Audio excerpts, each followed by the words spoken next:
fine especialmente pela apresentação dos direitos humanos na forma atual, que depois melhorou ainda mais com a Declaração de 1948, que retoma exatamente aquela da França. Sim. A esse respeito, tenho aqui um dos meus gurus, que é Norberto Bobbio. Recomendo para quem quiser esse livro, A Era dos Direitos. É um grande jurista italiano que morreu uns 3, 4 anos atrás. Isso aqui é uma coletânea de artigos que ele fez, ou conferências que ele pronunciou em vários cantos do mundo. Então aqui leio um trechinho de falando exatamente dos direitos humanos. E diz da dialética que tem entre todas essas maneiras de entender o direito.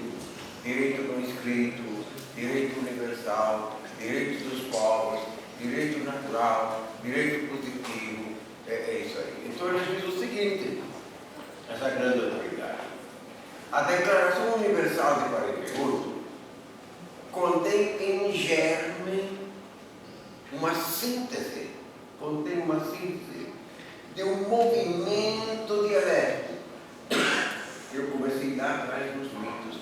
É um movimento dialético que acontece na história humana.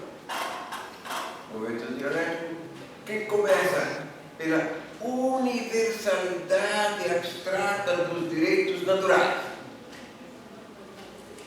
De fato, é uma universalidade abstrata dizer que o ser humano, seja homem ou seja mulher, nasce com vida, liberdade e direito a ser feliz. Nada mais abstrato do que isso.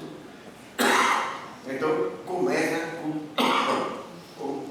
a universalidade abstrata dos direitos naturais, transforma-se na particularidade concreta dos direitos positivos,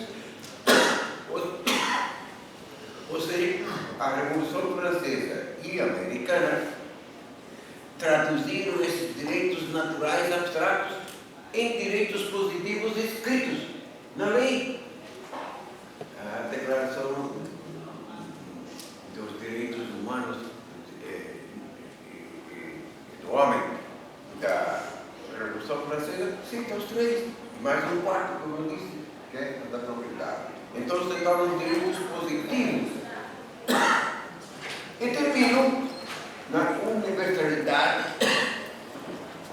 insere uma outra universidade, agora não mais abstrata, mas na universalidade concreta dos direitos positivos universais. Aquilo que é o direito natural, abstrato, que se tornou um direito positivo nas constituições, agora, em 1948, que é isso que se recomenda, se tornaram um universal concreto, isto é, um direito de todas as nações signatárias da Declaração Universal na ONU.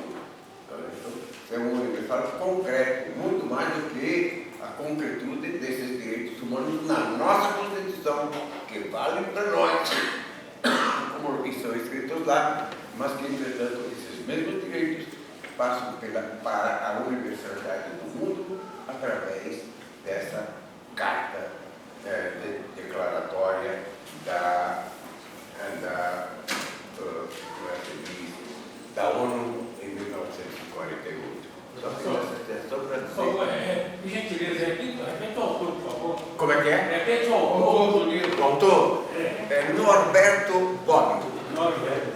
Bobbio. Pode apagar?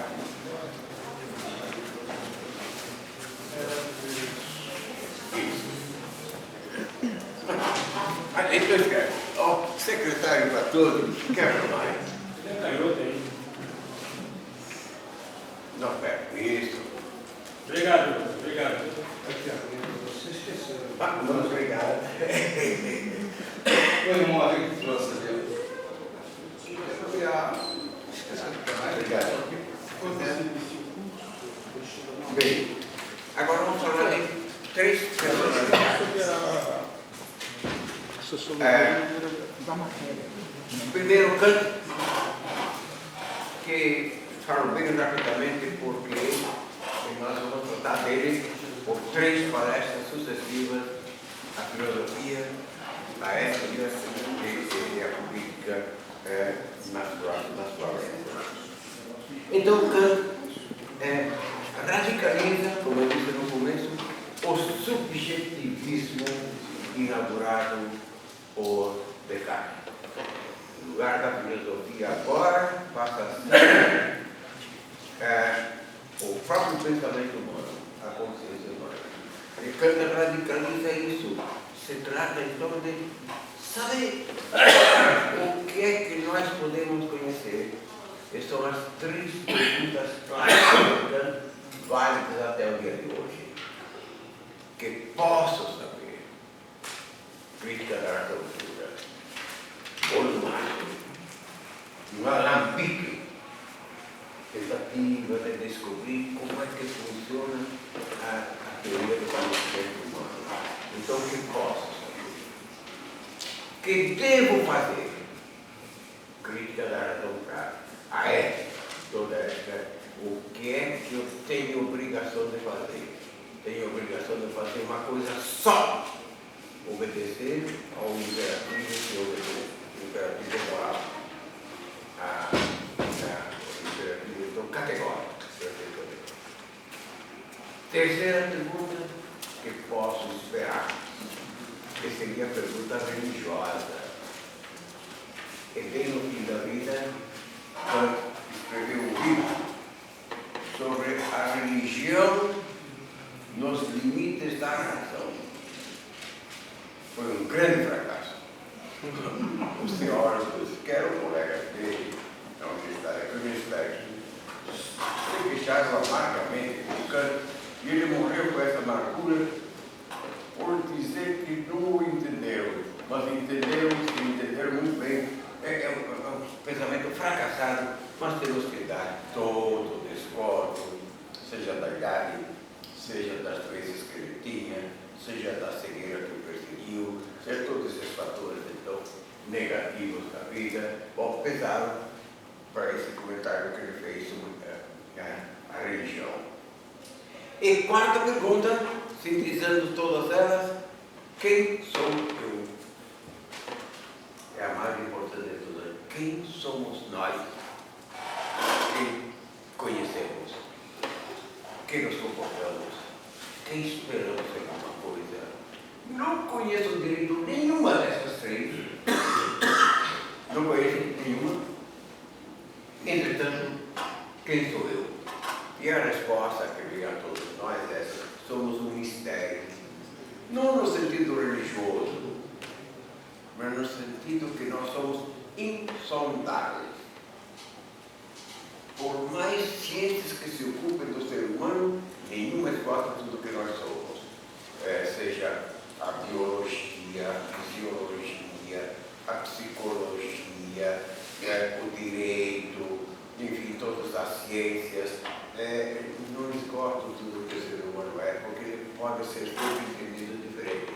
Isso é muito bonito, muito bonito. Imaginem vocês que nós não definíssemos como definimos a composição química de qualquer coisa.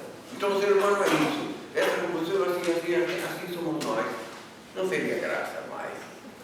O importante é dizer que o homem é insondável, inesgotável nas suas dimensões, que Heidegger chama as possibilidades.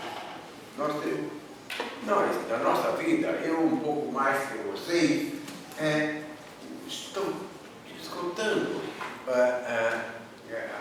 o meu estoque de possibilidades, mas ainda vocês têm muito mais do que eu, e todos nós juntos teremos outras diferentes possibilidades. Eu posso, por exemplo, nessa idade, começar a estudar direito. Se eu fosse estudar de novo, eu estudaria biologia. Minha paixão é biologia, porque faço questão de bioética, então eu preciso da ciência, mas eu sei derivadamente, eu tenho que ler, ouvir, então tenho informações sobre isso. A forma mais correta sei de saber meu. Isso limita a gente na interpretação ética desses acontecimentos. Bom, então, Kant inventa uma lapique que eu vou fazer na próxima vez, mais rápido, porque não tem muita baixinho aqui, porque deve ter muito kantiano aqui. E a crítica da razão pura é um grande livro. Mas ele não tem tanta importância quanto é dada, porque esse sistema de conhecimento do Kant nunca existiu, ninguém o praticou de jeito nenhum, mas é um esforço intelectual sem tamanho. Então, merece todo o respeito. Teve mais sucesso na ética, pelo lado do imperativo categórico. E tem outra crítica chamada crítica do juízo, que é a visão estética do ser humano. Claro, é importante também, mas menos que a crítica da razão pura e que a crítica da razão prática. Então, Kant passou a vida inteira dentro de si, para saber o que nós podemos conhecer, o que nós devemos fazer e o que podemos esperar. É isso aí. Hegel, também são figuras importantes do iluminismo. Kant, sem dúvida, né? E Hegel também. Hegel, no sentido que ele levou a razão subjetiva cartesiana a um princípio de realidade, isso é, o idealismo. A razão é tão forte, tão poderosa, tão luminosa, que ela não é só princípio